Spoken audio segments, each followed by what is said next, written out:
The show The Five on Fox News decided to go after the very, very important and serious targets of Zach Galifianakis and Bradley Cooper. So let's listen to Greg Gutfeld go off here, and then I'll explain why there is quite a bit of correcting to do.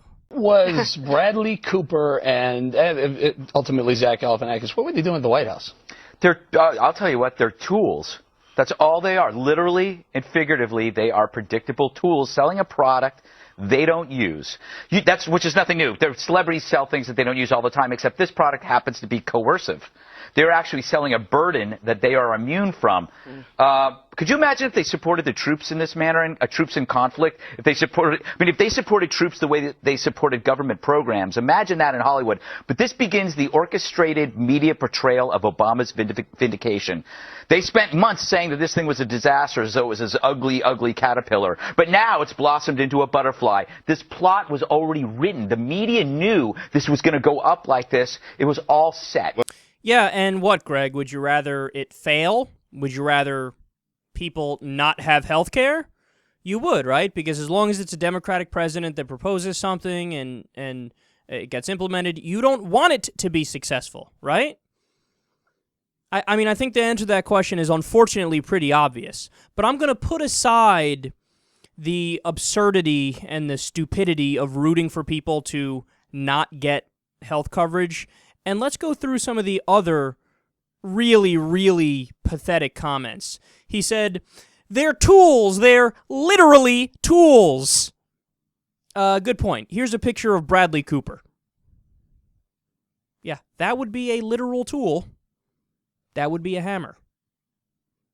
Not quite sure he understands what the word literally means.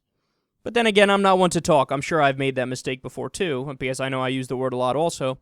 But joking aside, he said, could you imagine if these guys supported the troops as much as they supported, government programs and Obamacare? Well, yes, I can, Greg, because they did. And they do. So that would be a picture of Will Ferrell and Zach Galifianakis rallying the troops at the Naval Air Station Joint Reserve Base in Fort Worth, Texas in 2012. This would be Bradley Cooper with the troops in 2008. Also, this is Bradley in 2012 for his movie Silver Linings Playbook. He visited with the troops in Washington, D.C. and discussed mental illness in a Q&A session.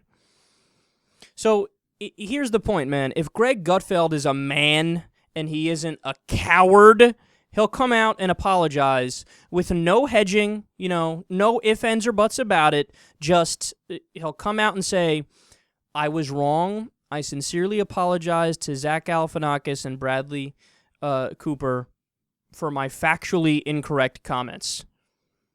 But I won't hold my breath for that.